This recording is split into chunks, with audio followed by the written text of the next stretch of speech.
नमस्कार, मैं अर्जुन तुकारामलाल टीजीटी हिंदी जवाहर नवोदय विद्यालय बरपेटा असम दूसरे सत्र में आप सबके सामने उपस्थित हूं। आप सभी का हार्दिक स्वागत है। और आज जो हमने एक महत्वपूर्ण पाठ पढ़ने वाले हैं, उस पाठ का नाम है सर्वनाम तथा उसके भेद। तो चलिए हम इस पाठ को देख लेते हैं। पेन लेते हैं, पेन बहुत जरूरत है ना। तो ये सर्वनाम, ये 1 से 8 तक के सभी छात्र इसको पढ़ सकते हैं। साथ ही साथ प्रतियोगिता परीक्षा देने वाले सभी छात्रों के लिए बहुत ही उपयोगी है।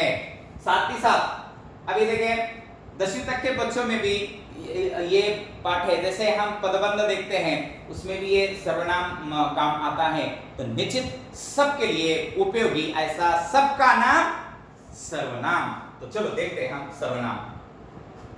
सबसे पहले परिभाषा क्यों आवश्यक है, अगर वो नहीं समझ में आती है तो हम सर्वनाम क्या है लास्ट में पूछेंगे क्या, इसलिए सर्वनाम किसे कहते हैं ये सबसे पहले हम आपको बता देंगे कि संज्ञा के स्थान पर प्रयुक्त, पहले पाठ में हमने संज्ञा पढ़ी थी, संज्ञा के स्थान पर प्रयुक्त होने वाले शब्दों को सर्वनाम कहते हैं। सर्वनाम शब्द का शाब्दिक अर्थ है सबका नाम। तो व्याकरण में सर्वनाम ऐसे शब्द होते हैं जिनका प्रयोग सब प्रकार के नामों के स्थान पर होता है। मतलब संज्ञा के स्थान पर प्रयुक्त शब्द सर्वनाम कहलाते हैं। ये परिभाषा याद रखो। संज्ञा के स्थान पर, अभी कोई मेरा नाम अर्जुन है, मैं हमेशा अर्जुन अर्जुन अर्जुन अर्जुन हर सारी जगह पर करता रहूंगा, ये ठीक नहीं होगा। तो मैं कभी कभी मैं शब्द का प्रयोग करता हूं, मैं ऐसा किया, मैं ऐसा किया, मैं यहां जाऊंगा, मैं वहां जाऊंगा। तो ये मैं क्या कर रहा हूं, मेरे नाम के जगह पर मैं शब्द का प्रयोग कर रहा हूं। तो क्या हो गया, सर्वनाम का प्रयोग हो रहा है। तो अच्छा लगता है। नहीं तो मेरा ही नाम रटता जाऊंगा मैं बार बार मेरा नाम अर्जुन अर्जुन अर्जुन अर्जुन अर्जुन हर जगह पर, तो वो भी ठीक नहीं होगा। इसलिए हमारे व्याकरण में सर्वनाम का सबसे महत्वपूर्ण स्थान है। अब देखते हैं सर्वनाम के भेद। सबसे पहले नंबर 1 पुरुषवाचक सर्वनाम, 2 नीचेवाचक सर्वनाम, 3 अनीचेवाचक सर्वनाम, 4 प्रश्नवाचक सर्वनाम, 5 संबंधवाचक सर्वनाम और 6 निजवाचक सर्वनाम। देखिए एक एक करके देखेंगे। पुरुषवाचक सर्वनाम सबसे महत्वपूर्ण है क्योंकि इसमें भी उसके 3 भेद समाहित है। वो भी देखेंगे हम कौन कौन से हैं। बोलने वाला, मैं, बोलने वाला, सुनने वाले या किसी अन्य के लिए, बोलने वाले, सुनने वाले या किसी अन्य के लिए जिन सर्वनामों का प्रयोग होता है वे पुरुषवाचक सर्वनाम कहलाते हैं। देखिए मेरे लिए, आपके लिए या हमारे दोनों के बीच में जो नहीं है उनके लिए, मतलब first person, second person, third person, है ना। उत्तम पुरुषवाचक सर्वनाम, मध्यम पुरुषवाचक सर्वनाम और तीसरा है अन्य पुरुषवाचक सर्वनाम। तो चलो हम देखते हैं उदाहरण। यहाँ मैं, हम इसका बहुवचन है। तुम, तू, आप, वह, ये जो दिए ये बहुवचन रूप दिए हैं। तू का, तुम का, तू, आप, वह, यह, आप, मैं, हम, ये उसके बहुवचन रूप दिए। पुरुषवाचक सर्वनाम में उसके भी 3 प्रकार होते हैं। जब हम ये 3 प्रकार पढ़ेंगे तब हम पुरुषवाचक सर्वनाम अच्छी तरह से समझ सकते हैं। पहला है उत्तम पुरुषवाचक सर्वनाम, फर्स्ट पर्सन, जिन सर्वनामों का प्रयोग बोलने वाला, सपोज मैं बोलने वाला हूं, बोलने वाला या लिखने वाला अपने लिए, खुद के लिए करता है, उन्हें उत्तम पुरुषवाचक सर्वनाम कहते हैं। अगर मैं बोलने वाला हूं, मैं जिन सर्वनामों का प्रयोग मेरे लिए करता हूं, मेरे खुद के लिए, तो वो सर्वनाम पुरुषवाचक, अपना उत्तम पुरुषवाचक सर्वनाम कहलाते हैं। अब कौन कौन से शब्द का प्रयोग बोलने वाला अपने खुद के लिए कर सकता है? देखिए मैं, मेरा, मेरी, हम, हमारे। देखिए मैं ऐसा करूंगा, मैं पढ़ाऊंगा, मेरा ये पेन मेरा है कि नहीं? हाँ, या कोई पुस्तक है, ये पुस्तक मेरी है कि नहीं? हम सब आपके साथ है कि नहीं? मतलब मैं भी आ गया तो हमारे, ये बच्चे हमारे हैं, ये छात्र हमारे हैं, ये विद्यालय हमारा है कि नहीं? ये जो शब्द है वो इसमें आ जाते हैं। तो बोलने वाला अपने लिए जिन सर्वनामों का प्रयोग करता है वह उत्तम पुरुषवाचक सर्वनाम होता है। अब देखिए, तो दूसरा है मध्यम पुरुषवाचक सर्वनाम। सेकंड पर्सन कौन सा है? जिन सर्वनामों का प्रयोग बोलने वाला, अपने लिए नहीं, बोलने वाला या लिखने वाला सुनने वाले के लिए, मतलब सामने बैठे हुए या दूसरे लोगों के लिए करता है, पढ़ने वाले के लिए करता है, तो उन्हें मध्यम पुरुषवाचक सर्वनाम कहते हैं। ध्यान रखें, तू मेरे सामने है, सुन रहा है मेरा, हम बोलेंगे तू है, तुम है, आप है। अगर कोई बड़ा है तो आप शब्द के बारे में मैं विस्तार से जानकारी आगे देने वाला हूं, थोड़ा ध्यान रखिए। तो देखिए, ये शब्द में हम दूसरे के लिए प्रयोग करते हैं, तो ये सारे क्या है? मध्यम पुरुषवाचक सर्वनाम है। अन्य पुरुषवाचक सर्वनाम देखिए, जिन सर्वनामों का प्रयोग वक्ता, वक्ता मतलब क्या है? बोलने वाला, किसी अन्य व्यक्ति के लिए, मतलब मैं और तुम दोनों भी नहीं, वह है क्या नहीं, एक दो तीन, तो हम दोनों के लिए भी प्रयोग न करते हुए किसी अन्य के लिए जिन सर्वनामों का प्रयोग होता है उन्हें अन्य पुरुषवाचक सर्वनाम कहते हैं। तो देखिए, यह, वह, वे, उसे, उसकी, ज्यादा से ज्यादा लोग इसका ही प्रयोग करते हैं, है क्या नहीं? जब दो व्यक्ति मिलते हैं तो अब दोनों के बारे में चर्चा नहीं करते, दोनों के बारे में चर्चा करेंगे तो उनका विकास होगा, लेकिन वो अन्य के बारे में ज्यादा चर्चा करते हैं, वो ऐसा है, वैसी है, वो होती है। पुरुषवाचक सर्वनाम के संबंध में कुछ ध्यान देने योग्य बातें मैंने बोल दिया था कि आपके बारे में ज्यादा ध्यान देने की जरूरत है, कि मैं आपको बताऊंगा कि अत्यंत निकटता प्रकट करने के लिए, एकदम नजदीकता प्रकट करने के लिए, या आत्मीयता, प्रेम प्रकट करने के लिए, अपने आयु से छोटे या भगवान के लिए, ईश्वर के लिए तू सर्वनाम का प्रयोग किया जाता है। ध्यान रखे, तू एक तो बहुत नजदीक है, जैसे तू ही पिता है, तू ही माता है, भगवान के लिए हम करते प्रयोग। आदर प्रकट करने के लिए मध्यम पुरुष आप शब्द का प्रयोग किया जाता है। जैसे हमारे प्राचार्य महोदय के लिए आप शब्द का प्रयोग करेंगे, हमारे पापा के लिए आप शब्द का प्रयोग करेंगे। वो हमसे कोई बड़ा है, हमसे आदर, हमसे बड़ा व्यक्ति, उसको आदर देना है, आप शब्द का प्रयोग करते हैं। हम बच्चे क्या करते हैं? अध्यापक के लिए आप शब्द का प्रयोग करते हैं, सर आप आइए, आप जाइए, ठीक है, आदर प्रकट करने के लिए। आप शब्द के साथ साथ अन्य पुरुष बहुवचन क्रिया प्रयुक्त होती है।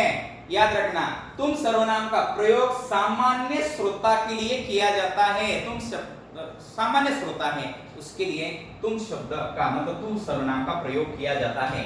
और देखते क्या है, हम सर्वनाम, ये देखिए, कभी कभी हम सर्वनाम का प्रयोग करते हैं।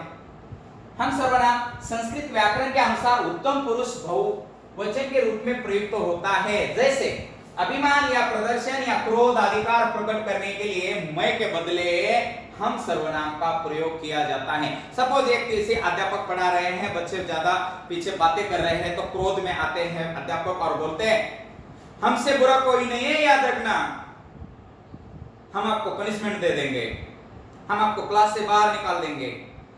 देखिए, हम जब उनको क्रोध आता है तो अधिकार या क्रोध प्रकट करने के लिए मैं की जगह पर हम शब्द का प्रयोग है, हम है ऐसा बोलते हैं, ठीक है नहीं? अभिमान भी प्रकट करने के लिए हम शब्द का प्रयोग होता है। यह वह के बहुवचन ये वे है, परंतु सम्मानीय व्यक्ति के लिए एक वचन में भी ये और वे का प्रयोग होता है।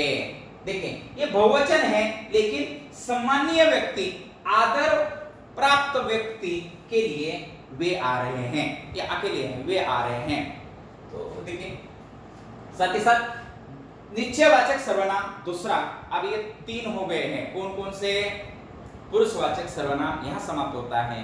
पुरुषवाचक सर्वनाम और उसके जो भेद है वो है उत्तम पुरुषवाचक सर्वनाम, मध्यम पुरुषवाचक सर्वनाम और तीसरा अन्य पुरुषवाचक सर्वनाम। और हमने देखा है कि ये जो आप है, हम है, तुम है, इन शब्दों का प्रयोग या इन सर्वनामों का प्रयोग किन परिस्थितियों में करना है, इसके बारे में चर्चा यहां कर दी। अब निश्चयवाचक सर्वनाम में जिन सर्वनाम शब्दों से किसी दूरवर्ती मतलब दूर की या समीपवर्ती मतलब नजदीक की व्यक्तियों, प्राणियों, वस्तुओं और घटना व्यापार का निश्चित बोध होता है, उन्हें निश्चयवाचक सर्वनाम या संकेतवाचक निर्देशवाचक सर्वनाम भी कहते हैं। जैसे यह अच्छा है वह नहीं है, यह मेरी पुस्तक है वह मेरी नहीं है। इससे नीचे मतलब नीचे समीपवर्ती या दूरवर्ती का बोध होता है।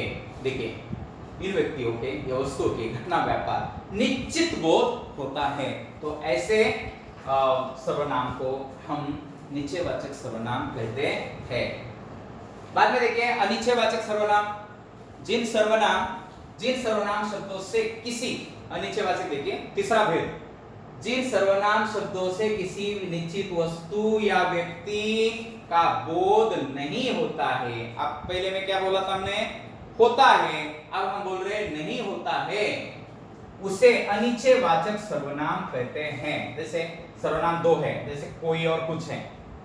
दाल में कुछ काला है, हम ऐसे व्यवहारिक बोलचाल में भी मुहावरे के रूप में हम प्रयोग करते हैं, दाल में कुछ काला है। अब ये कुछ, लेकिन क्या काला है ये हमें निश्चित बोध होता नहीं है। दरवाजे पर कोई आया है, जैसे बेल बजती है टिंग टोंग, ठीक है, नहीं हम बोलते कोई आ गया है, दरवाजा खोलो, कोई आया है। लेकिन आप ध्यान रखना ये कोई सजीव प्राणी के लिए और कुछ निर्जीव या जड़ पदार्थ के लिए प्रयोग किया जाता है। अब देखिए कोई आया है मतलब कोई पत्थर तो नहीं आया हमारे दरवाजे में, आया पत्थर तो नहीं आ सकता ऐसे ठेलते ठेलते हमारे दरवाजे में आ गया, पत्थर आ गया है, ऐसा तो कोई आया है। कोई का मतलब सजीव है और कुछ निर्जीव के लिए प्रयोग किया जाता है, ये ध्यान रखिए। और साथ ही साथ एक वचन और बहुवचन दोनों के लिए भी ये प्रयोग होता है। संबंधवाचक जो सर्वनाम है, चौथा भेद है, संबंधवाचक सर्वनाम वे हैं। अब इसकी परिभाषा देखिए, सर्वनाम वे है जो किसी उपवाक्य में प्रयुक्त संज्ञा या सर्वनाम से अन्य सर्वनाम के संबंध प्रकट करते हैं। देखिए परिभाषा देखिए, संबंधवाचक सर्वनाम वे है जो किसी उपवाक्य में प्रयुक्त संज्ञा या सर्वनाम से अन्य सर्वनाम के साथ संबंध प्रकट करते हैं। देखिए जैसे मतलब जैसे वैसे, जैसा करोगे वैसा भरोगे। अब देखिए ये शब्द है, ये दोनों का संबंध है, ये इस उपवाक्य के साथ ये उपवाक्य दोनों का संबंध प्रकट करते हैं। जैसे ये एक उपवाक्य है और ये एक उपवाक्य है, दोनों भी एक दूसरे के साथ संबंध प्रकट करते हैं। जैसे जो परिश्रम करेगा वो सफल होगा, जिसकी लाठी उसकी भैंस, एक वाक्य दूसरे वाक्य के ऊपर देखिए निर्भर है। जिसकी लाठी, अब वो दूसरा वाक्य ही नहीं है तो कैसे चलेगा, है कि नहीं। मतलब जिसकी उसकी, ये जो सर्वनाम शब्द है वो एक दूसरे उपवाक्य के अपना संबंध प्रकट करते हैं। जो वह ये भी सर्वनाम अपना संबंध प्रकट करते हैं, इसीलिए उनको संबंधवाचक सर्वनाम कहते हैं। देखिए प्रश्नवाचक सर्वनाम। अब जिन सर्वनामों से किसी व्यक्ति, प्राणी, वस्तु, क्रिया, व्यापार आदि के संबंध में प्रश्न का बोध होता है उन्हें प्रश्नवाचक सर्वनाम कहते हैं। अब देखिए व्यक्ति या प्राणी के संबंध में प्रश्न करते समय कौन का प्रयोग किया जाता है, ध्यान रखो। व्यक्ति या प्राणी के संबंध में अगर प्रश्न करना है तो कौन सर्वनाम का प्रयोग किया जाता है, जबकि वस्तु या क्रिया, व्यापार से संबंध में क्या का प्रयोग किया जाता है ये भी हमें पता होना बहुत, चलो जनरल नॉलेज के लिए भी बहुत महत्वपूर्ण है। देखिए जैसे देखो बाहर कौन आया है, मतलब ये व्यक्ति या कोई प्राणी है क्या नहीं। आप खाने में क्या लेंगे, क्रिया व्यापार है। तो ये दो शब्द से आप समझ जाएंगे कि प्रश्नवाचक सर्वनाम किस प्रकार के होते हैं। और हमेशा याद रखना कि वो जो वाक्य दिया जाएगा उस वाक्य के अंत में प्रश्नार्थक चिन्ह भी होगा वहां, हाँ? तो ये प्रश्नवाचक सर्वनाम है, बहुत है। वैसे इसको 6 प्रकार भी कहा जाता है। सपोज कोई घटना घटित होती है, हम बोलते हैं कोई अगर अचानक हम सुनते हैं तो क्या, कब, कहां, कैसे, किसने, क्यों, ये देखिए। तो ये ऐसे शब्दों से भी हम प्रश्न करते हैं तो ये प्रश्न बन जाते हैं। तो अब यहां प्रश्नवाचक सर्वनाम में जैसे कौन, क्या, इससे भी हमें पता चलता है कि वाक्य में प्रश्न का बोध हो रहा है। निजवाचक सर्वनाम वे हैं जिनका प्रयोग स्वयं अपने लिए, छठा और अंतिम भेद है, जिनका प्रयोग स्वयं व्यक्ति अपने लिए करता है। निजवाचक सर्वनाम वे हैं जिनका प्रयोग स्वयं अपने लिए किया जाता है, वे निजवाचक सर्वनाम कहलाते हैं। अब निज का अर्थ होता है अपना, खुद का। निज यानी अपना, खुद का। तो मैं अपनी पुस्तक ले जा रहा हूं, मैं किसी दूसरे की पुस्तक नहीं लेकर जा रहा हूं, तो मैं अपनी पुस्तक लेकर जा रहा हूं, मतलब ये शब्द अपने लिए प्रयोग हो रहा है। मैं ये कार्य अपने आप करूंगा। देखिए, मैं खुद काम करूंगा, खुद के लिए प्रयोग किया जाता है। हम अपने देश के लिए बलिदान देंगे, तो ये अपना ये शब्द है, अपने देश के लिए अपन, तो खुद के लिए प्रयोग हो रहा है, किसी दूसरे के या तीसरे व्यक्ति के लिए नहीं है। चलो आगे देखते हैं कि विशेष जहां आप शब्द का प्रयोग श्रोता के लिए हो, वहां यह आदर सूचक मध्यम पुरुष होता है। अब देखिए, मध्यम पुरुष वाचक सर्वनाम में हमने देखा है जहां यह आदर सूचक मध्यम पुरुष होता है और जहां आप शब्द का प्रयोग अपने लिए होता है, वहां निजवाचक सर्वनाम होता है। नहीं तो कहीं भी मिक्स नहीं करना है, नहीं तो मार्क्स कट सकता है। अभी देखिए, हम लगभग सर्वनाम के भेद यहां समाप्त कर दिए हैं और इसके बारे में जो गृह कार्य है, तो गृह कार्य आप कैसे आएगा या परीक्षा में किस प्रकार के प्रश्न आ सकते हैं, सभी प्रश्न देना यहाँ संभव नहीं है, लेकिन कुछ प्रश्न हमने यहाँ उपस्थित किए हैं कि निम्नलिखित वाक्यों में रेखांकित सर्वनाम का प्रकार लिखिए। इस गठरी को उठाकर देखो, यह कितनी भारी है, कौन आ रहा है। देखिए, मैं अपने आप खुद के लिए, अभी देखिए, उनका घर वह है, निश्चित है ना, जो करेगा सो भरेगा, संबंध है ना। तो इस प्रकार के प्रश्न परीक्षा में भी आ सकते हैं, तो आपको इसका आंसर लिखना होगा। साथ ही साथ निम्नलिखित तो वाक्यों में उचित सर्वनाम शब्द लगाकर वाक्य पूर्ण कीजिए। महात्मा गांधी ... राष्ट्रपिता है, तो हम लिख सकते हैं हमारे, ठीक है नहीं। भारत कृषि प्रधान देश है, हम सब जानते हैं, ठीक है नहीं। आप खाने में, आपको पता है, आपको क्या लेना है वो देख लीजिए। देखिए, मेरी वह कलम खो गई जिसे मैं खरीद कर लाया था, ठीक है।